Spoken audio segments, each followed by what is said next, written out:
Vamos passar para o próximo assunto. E olha, apesar de contar com o apoio de diversos partidos do Centrão, ainda assim o governo encontra grandes dificuldades e tenta atrair governadores. O próprio presidente Lula fez um desabafo no último dia 26, após só 8 dos 27 chefes dos executivos estaduais estarem presentes em um evento no Planalto. Os governistas atribuem a dificuldade a uma polarização e culpam Jair Bolsonaro por isso. Sempre o Jair Bolsonaro é culpado de tudo. Eles avaliam ainda que o período eleitoral tem inibido os governadores de oposição de estarem em atos de Lula. Mas isso sempre foi assim. Já a oposição afirma que evita participar de eventos da gestão Lula, pois eles politizam tudo. Bom, eu queria falar com você, meu querido Emerson Tawil, gastando 50 bilhões de reais em emendas parlamentares, quando só 900 milhões, menos de 1,50, vão para a segurança pública, o governo ainda tem dificuldade. Então, tem um ditado do direito civil que diz: quem paga mal, paga 2 vezes. Está pagando o deputado, está mandando emenda parlamentar, o deputado ainda não apoia, precisa do apoio do governador. Eu estou preocupado. O Congresso Nacional tomou conta? Então, esse balcão de negócios foi se estendendo de uma forma tão elástica que parece que o governo perdeu as mãos disso daí. É muito lamentável. Lembrando que quando Lula foi eleito, ele tinha, dos 27, ele tinha 11 governadores que o apoiavam. E isso faz com que essa tensão, esse cabo de tensão, faça que você possa abrir novas negociações, e isso pode e deve ocasionar o quê? Gastos públicos. Já não basta o que você disse, temos outros muito mais aqui para que a gente pudesse mencionar: 6 trilhões da Previdência, o déficit fiscal e por aí vai. Então, o governo o que mais tem feito é perder a mão. Perdeu a mão, está difícil retomar, não tem popularidade, não tem apoio dos governadores dos estados e encontra uma situação muito delicada. E vamos ver as cenas dos próximos capítulos, como será isso. O grande problema é que o resultado final geralmente nunca é feliz e recai sempre sobre a população. Meu querido João Belutti, o que você acha?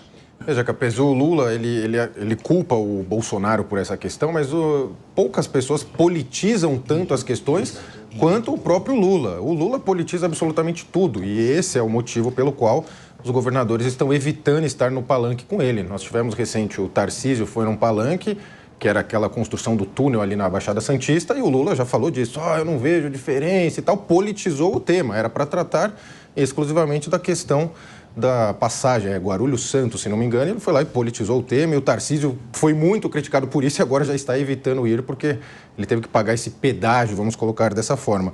Agora, segundo o Lula e quem o orbita, absolutamente tudo que acontece no Brasil é culpa do Jair Bolsonaro. 100% dos temas é culpa do Bolsonaro. O Lula aumenta impostos, culpa do Bolsonaro. A floresta está queimando mais que antes, culpa do Bolsonaro. Mais Yanomamis morreram, culpa do Bolsonaro. O Lula é governo há 2 anos. Quando que ele vai assumir a responsabilidade? Há um oceano de distância do Lula entre o discurso e a prática. O discurso é democracia, prática apoia o Maduro. Discurso, floresta, vamos salvar a floresta e os índios. Na prática piorou, mais incêndios, mais mortes de indígenas. Então você vê um oceano de distância. Sem contar a questão do que eles chamavam de desmonte da educação. Qualquer contingenciamento ou corte na área da educação era um desmonte da educação. Agora está cortando também de novo. E não se fala mais que é desmonte da educação, que é fascismo, nada disso. Então, há se lamentar muito essa montanha, essa cordilheira dos Andes do Lula entre o discurso e a prática. Estão certos governadores. Se eles forem lá em ano de eleição ainda apoiando um monte de prefeito e vereador, certamente terá um impacto eleitoral muito grande e ninguém quer perder. Professor Henrique Kriegner, até que ponto as narrativas conseguem ainda dar um pouco de fôlego ao governo? Porque o governo Bolsonaro deixou um superávit de cerca de 50 bilhões. Nós estamos caminhando para um déficit de 300 bilhões. Então, eu pergunto, não está na hora do governo também começar a assumir essas responsabilidades? E o Congresso Nacional também? Afinal de contas, o Congresso Nacional está recebendo emendas parlamentares como nunca.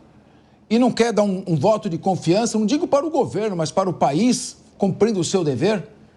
Muito bom, Capês. Boa tarde, em primeiro lugar. Boa tarde a todos os membros aqui da bancada e todos aqueles que nos assistem. Eu acho que um ponto interessante da gente lembrar é a pesquisa recente no final de maio, início de junho, de aprovação do governo Lula, que tem aí menos de 45% de brasileiros, na verdade, perdão, menos de 40% de brasileiros aprovando o governo. Ou seja, não são só os governadores e prefeitos que não querem se aliançar a nada relacionado ao governo, mas também a própria população já tem rejeitado, desaprovado, ou muitos até não têm nada de bom para dizer e acrescentar do governo. Então, fica o questionamento, quem é que quer andar num barco que está afundando? E eu acho que seria mais prudente da Presidência da República, de todos os assessores e estrategistas, que pensassem em como, então, ganhar mais apoio da população, como você bem citou, Capês, a questão das emendas, dos deputados, etc.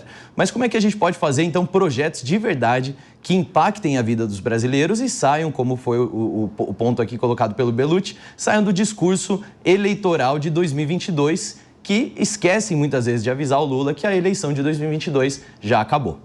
Guilherme Mendes, por isso que eu sou a favor de um mandato só durante 5 anos, mandato de 5 anos, sem reeleição, e acabar com essa história de eleição a cada 2 anos. Faz uma só e paciência, se tiver que esticar um pouco o mandato de uns, antecipar o de outros, uma vez só tem que fazer uma emenda constitucional ou mesmo um plebiscito, não sei, um instrumento constitucional que for válido para acabar com esse problema. Eleição uma vez só, de 5 em 5 anos, e um mandato sem reeleição. Queria saber até que ponto isso atrapalha a administração pública e também essa questão de toda hora, não é nem porque é o Bolsonaro, ficar culpando outro governo, isso aí também irrita por ser uma narrativa. Mas eu queria te ouvir, claro.